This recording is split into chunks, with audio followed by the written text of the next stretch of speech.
sabar. Betul tak? Ya, nak jaga anak ni nak kena sabar ke tidak?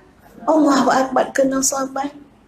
Sebab itu tuan-puan, jaga tutur kata kita. Tengok, bicara ibu adalah senjata, bicara ayah adalah senjata. Sebelum Ustazah masuk pada bicara mak senjata tu tuan-puan sekalian, Ustazah nak kongsi sikit macam mana kesabaran yang diperlukan untuk menjaga anak-anak, khususnya anak perempuan. Subhanallah tuan-puan, ada satu kisah berlaku ya, di mana ada seorang anak perempuan ni tuan-puan sekalian, dia banyak lawan mak dia. Mak dia baik, ayah dia baik, dan anak tu juga adalah anak yang baik. Tapi macam saya katalah, ini learning process ya. Sebab tu kita jangan mudah-mudah cakap itu anak derhaka. Kita jangan mudah-mudah cakap dia tu isteri derhaka. Tolong tuan-puan, jangan mudah-mudah labelkan ataupun sebut perkataan derhaka pada anak-anak dan isteri kita. Jangan mudah-mudah. Ustazah ingat satu kisah, seorang soleh tuan-puan, anak dia ada dan ada orang lain juga. Orang heran kenapa orang soleh tu nak minta tolong, asyik minta tolong dengan orang lain bukan dengan anak dia. Ini ada dalam kitab yang saya bawa tuan-puan, Fiqhu Birrul Walidain, Fiqhu Birril Walidain, fiqh mentaati mak bapak. Ada cerita tu dalam tu. Jadi orang heran kenapa orang soleh ni bila suruh anak dia ada, tapi dia tak suruh, dia suruh orang lain yang ada kat situ. Orang tanya pada dia, kenapa tuan tak suruh anak? Dia kata apa? Sebab saya tidak mahu anak saya berdosa dengan saya. Tengok hati seorang ayah ya. Saya tak nak anak saya berdosa dengan saya. Saya tahu, saya kenal anak saya. Kalau suruh buat tak? Tak. Kalau suruh sekarang, bertangguh. Ya, ini bila kita baca tentang tu kita pun tahulah kehidupan asam garam dalam rumah tangga ni. Kenapa tuan-puan, anak-anak yang rajin selalu kena suruh banding dengan yang malas? Kenapa? Sebab kita malas nak panjang cerita. Betul tak mak-mak? Ya. Jadi sampai anak tu kadang malas pula jadi anak yang rajin ya. Asyik nama dia je yang mak dia ingat. Masya Allah. Bertuahlah anak-anak yang mak dia selalu panggil nama dia. Ya, yang ni ya, Masya Allah. Bertuahlah. Tengok hari ni Allah buka pintu hati, duduk depan sekali dalam majlis ilmu ya. Selalu orang suka duduk belakang-belakang. Masya Allah. Balik pada cerita orang soleh tadi, dia kata apa? Dia kata, aku tak suruh anak aku sebab aku tahu aku tak nak anak aku berdosa. Aku masih mendidik dia lagi. Dia belum sampai tahap suruh buat, suruh buat, suruh buat. Belum. Sebab itu aku suruh orang lain. Supaya jadi apa? Jadi pengajaran kepada anak aku. Dan aku tak nak suruh dia kerana aku tak nak letakkan anakku dalam keadaan berdosa. Jadi jangan mak ayah, jangan mudah-mudah cakap ni anak derhaka ke. Ada mak tuan-puan sampai marah sangat dengan anak. Ya, tak ngaku tuan-puan, ngaku anak 4 pada anak dia 5. Dia kata anak saya 4 je, yang seorang lain saya tak tahu. Dia cakap masa tengah marah. Dia cakap masa tengah marah. Jadi ini adab yang kita kena jaga juga sebagai seorang ibu. Baik, balik pada cerita tadi, anak tu baik, tapi dalam proses pembelajaran itu dia melakukan kesilapan. Ya, tuan-puan. Dia bentak mak dia betul-betul. Kalau dia marah kat mak dia, dia marah sungguh-sungguh sampai ada satu hari dia macam bergaduh dengan mak ni, ya. Jadi bentak-membentak ni sampai mak tu bila tangan dia, biasalah mak kan kalau bercakap macam ceramah. Kan ya, tangan naik ya. Kalau bagi markah gaya yang paling banyak bandingan konten tu. Ya. Jadi bergaya-gaya kan. Anak tu tepis tangan mak tu dengan kuat. Jadi tepis tangan mak tu dengan kuat. Subhanallah tuan-puan sekalian, Allah bagi cash. Anak tak boleh angkat tangan dia. Dan dia menjerit sakit. Dia kata, tolong mak, tolong. Tapi mak ni kan, tengok hati mak ni ya.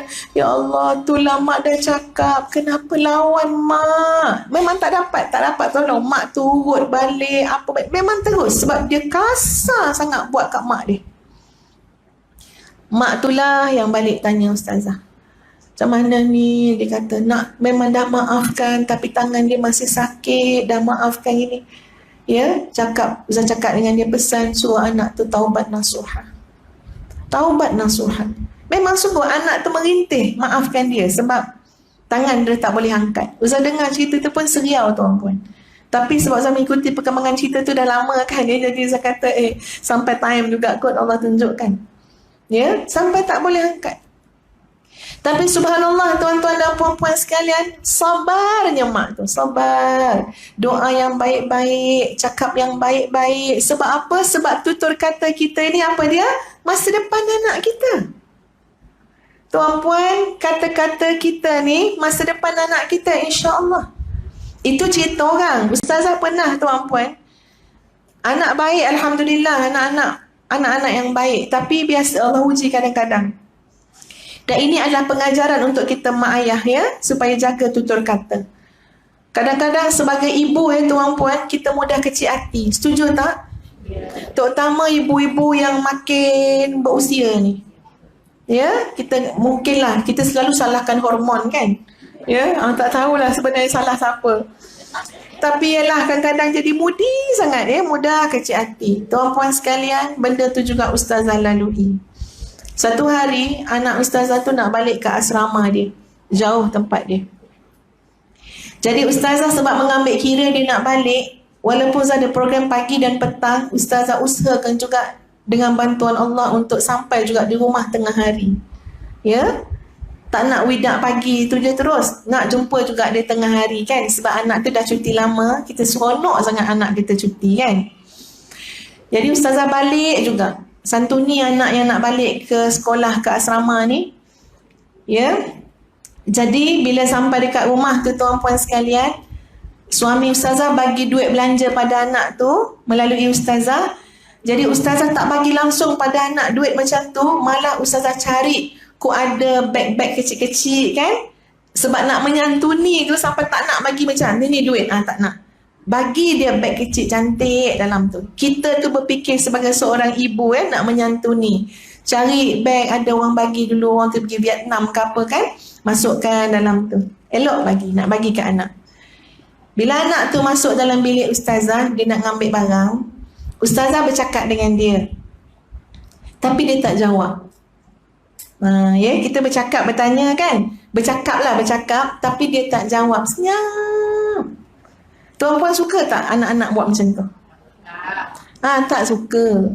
Ya, kita ni selalu macam heran, apa lagi yang tak kena kan, ya. Jadi dia senyap. Ustazah mula naik angin. Ya, ustazah pun naik angin. Naik. Ya, ini manusia biasa ya. Naik angin. Jadi ustazah mula rasa macam geramnya kita dalam hati lah ya. Kita ni sampai balik nak menyantuni dia, tiba masa kita bercakap, dia senyap. Ya, ustazah pun dia dah senyap, malah lah ustazah nak bercakap dah kan. Ya, tanya juga kenapa ni kakak, kenapa senyap. Jadi ustazah pun rasalah naik angin tu. Ustazah pun dah siap-siap untuk program petang, jumpa dengan ustaz. Ustaz kata tak apalah, abang bagilah duit ni kat dia. Dah letak dalam bekas ni, dah lawa dah nak bagi ni ya. Abang bagilah. Ustaz kata kenapa tak nak bagi? Tak apalah, tak nak lah. Jadi ustaz pun tahu ni adalah benda tak kena.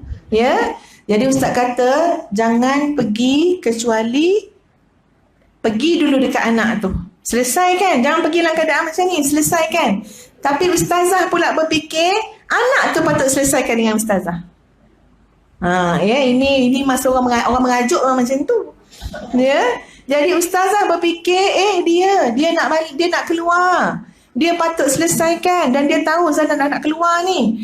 Dalam hati ustazah, kalau ada dalam perjalanan nak keluar pintu kan dia ada, ustaz salam. Kalau dia tak ada, ustaz tak cari. Ya. Kenapa akak tengok ustazah teruk ni ustazah?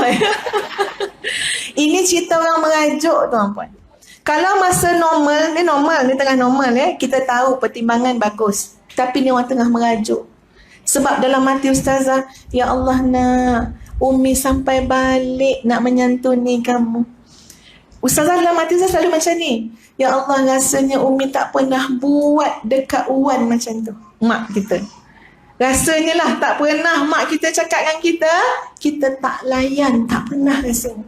Jadi rasa macam, ya Allah, pasal apa pula anak jadi macam ni. Okey? Alhamdulillah, perjalanan nak pergi kat pintu tu, ada anak tu dah siap tunggu. Jadi ustazah pun salam dengan dia. Tapi maklumlah orang merajuk, salam dia lain. Ya, kalau tak merajuk, salam tu berpeluk-peluk sampai tak lepas, tak tahu mak lepas dulu ke anak nak lepas dulu. Sebab apa? Memang kita sayang sangat dengan anak. Kadang rasa tuan puan rasa tak nak lepas anak ni pergi menuntut ilmu jauh-jauh. Nak tengok anak tu membesar depan mata. Nikmat, tapi tak boleh macam tu ya. Jadi hati tu merajuk kan. Jadi ustazah salam tu macam touch and go je lah, ujung-ujung jari je lah, kat kuku je rasanya ya. Salam macam ni dan tak ada peluk-peluk. Dan anak ni pun macam je lah, dia mungkin takut juga kan tengok mak macam marah kan ya. Jadi ustazah pun pergi. Tapi saya sempat cakap dengan ustaz, bang tolong nasihatkan anak kita jangan buat mak dia macam tu. Ya, jadi kita ni, dan kita sayang sangat anak tu, dan anak tu baik ya. Jadi bila jadi macam tu dia lain sikit ya. Ustaz faham sangat tuan puan kalau mak-mak datang mengadu anak yang melawan ya. Ustaz tahu dia punya bisa tu lebih bisa daripada pisau yang menghiris hati kita. Terlalu bisa yang amat. Bila anak buat sesuatu pada mak ayah terlampau bisa ya, rasa dia. Jadi tuan puan, ustazah pergi ceramah balik, jumpa balik dengan ustaz lah ya. Ustaz pun panggil ustazah. Ini dah masuk sesi nasihat menasihati ya. Ustaz kata, tahu tak sebenarnya apa yang berlaku ya. Jadi Ustaz kata macam itulah, anak tak nak jawab, tanya kan. Ustaz kata tadi dah tanya dah dengan anak tersebut dan dia dah meluahkan. Dan dia menangis-nangis cakap dalam kereta sebelum sampai dekat bus station tu. Dia kata sebenarnya Abi, dia terlalu sedih nak meninggalkan Abi dan Umi. Terlampau sedih. Jadi dia kata bila sedih sangat tu kan, nak pandang Umi pun rasa tak sampai hati. Sebab apa? Sebab tak nak rasa keberatan untuk pergi nuntut ilmu. Nakkan kekuatan tu. Tapi dia kata bila Umi cakap macam ni, Umi kata apa? Best lah orang nak balik asrama. Itu saya cakap. Ya, saya cakap best lah orang nak balik asrama. Dia kata dia tak ada perkataan nak jawab. Ya, dan dia kata dia sebenarnya nak pergi solat. Memang saya nampak dia ada kesan wuduk kat muka dia. Sebenarnya nak pergi solat, tapi dia tak ada perkataan nak jawab. Sebab apa? Memang sebenarnya hati dia, ya Allah, puas minta pada Allah, ya Allah kuatkanlah semangat dan untuk ilmu ni. Sebab apa? Sebab sayu syahdu nak tinggal Umi dengan Nabi. Tapi dia kata Umi terlampau pantas, terlampau cepat. Jadi ruang-ruang untuk dia nak menceritakan tu dia rasa macam tak sesuai. Dia tahu Umi nak pergi program, dia tahu Umi nak cepat juga, Umi nak solat zuhur, Umi nak makan. Jadi dia tak sempat nak menguruskan masa tu, kecuali dia kata apa? Dia tawakal kepada Allah dan dia sebut surah Isra. Ya, Tuhan kamu maha mengetahui apa yang ada dalam hati kamu. Tu ayatnya selepas Allah perintahkan wa qadha rabbuka alla ta'budu illa iyyah wa bil walidaini ihsana. Dia kata tak apalah, Allah maha mengetahui dalam hati kakak. Kakak tak ada niat nak apa? Nak buat menyakitkan hati Umi.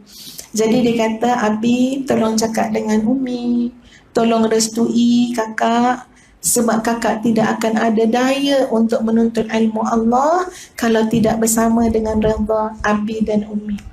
Jadi tadi memang terkilan sebab kakak nak peluk sekuat-kuat dan seerat-eratnya Umi, tapi kakak tahu masa tu tidak sesuai. Jadi macam mana Ustazah dengar? Ustazah kata, ya Allah, aku ni mak jenis apa? Ni mak kategori apa ni? Ya Allah, aku ni mak jenis apa? Anak aku bukan buat benda durhaka. Kita cuma salah faham tuan-puan. Ini yang orang putih panggil miscommunication, ya. Kita punya cuma salah faham. Saya kata apa? Ya Allah, selfishnya aku, ya Allah. Ya Allah, aku ni mak kategori apa?